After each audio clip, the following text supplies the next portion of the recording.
In the interest of fairness, I wanted to correct a misrepresentation of my experiment that clearly demonstrated that double the extension of a spring would produce quadruple the energy. These numbers, for the single extension, I had 1.4, 1.4, 1.5, 1.4.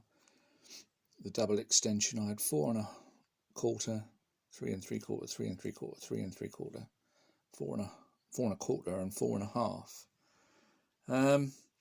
The ideal result between 1 and 4, the ideal result would be a difference of 3. Well, if we take the 1.25 and the 3.75, I was achieving 2.5.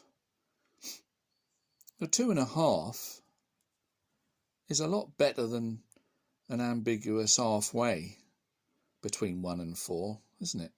Which is 3. But I'm sure that was an honest oversight on your behalf, Gary, but I needed to correct that. I won't have things I say or do misrepresented in that fashion. And also, I'll put a link. You did mention that the friction would have been a problem for the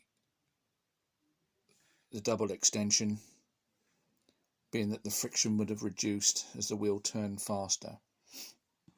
That is known to be incorrect in engineering. I've got books where they talk about that.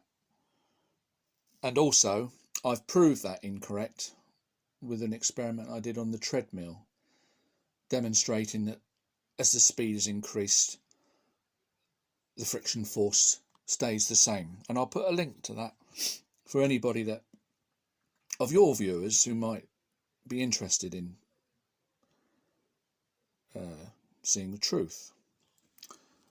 Now we're going to talk about one of your favourite examples. We've got a one mass here going along at 10 velocity. We drop a one mass on it and they combine, move off as now two mass at 5 velocity. I'm going to suggest we make this completely no losses at all. No friction, no windage loss, no impact loss, no sound, no vibration, no heat, nothing. So we would have a complete conservation, as you say, of the momentum, because here we got 1 mass times 10V is 10 momentum, and a 2 mass times 5V is still a 10 momentum as the outcome. You also say that this 10 momentum can be represented as an energy unit. So let's say we call this 10 energy units, 10E. And the output is still 10E. 10 units of energy on the result, as the 10 units of energy this mass has as it's moving along. Now I'm going to prove to you, using pure logic reason, and we'll see if you can follow, because you're the big proponent, saying that the whole human race, is a waste of brain, is a brain mush, is nothing, Well, let's see if you can use your brain mush. It's, of course, hypocrisy of the highest degree. So anyway, we've got 10 momentum, and we've got 10 momentum on the output. Is that right? 1 mass times 10V, 2 mass times 5. Yeah. 10 units of energy coming in and 10 units of energy going out, according to your momentum theory, right? Now, how can that be?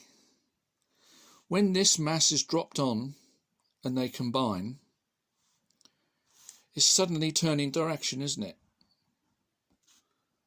and is then accelerated to the right. How does it do that, Gary? What magic dust, what fairy dust makes it accelerate to the right? Energy makes it do that. There must be an energy cost, mustn't there, Gary?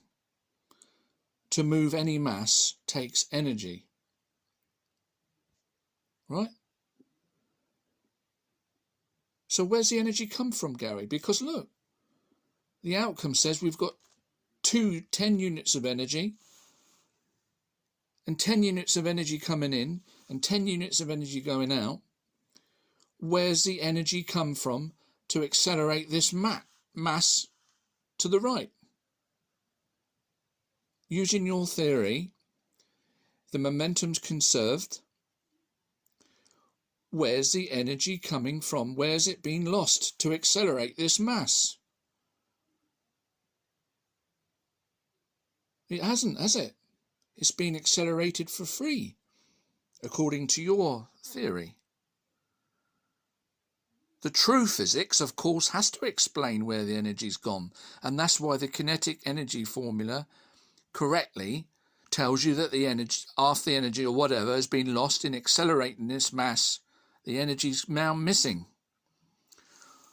But your 10 momentum's coming in, 10 units of energy coming in, 10 momentum going out, 10 units of energy going out. There's no loss in energy, and yet we've accelerated this mass to the right for free, and you can't accelerate a mass changing its direction for nothing.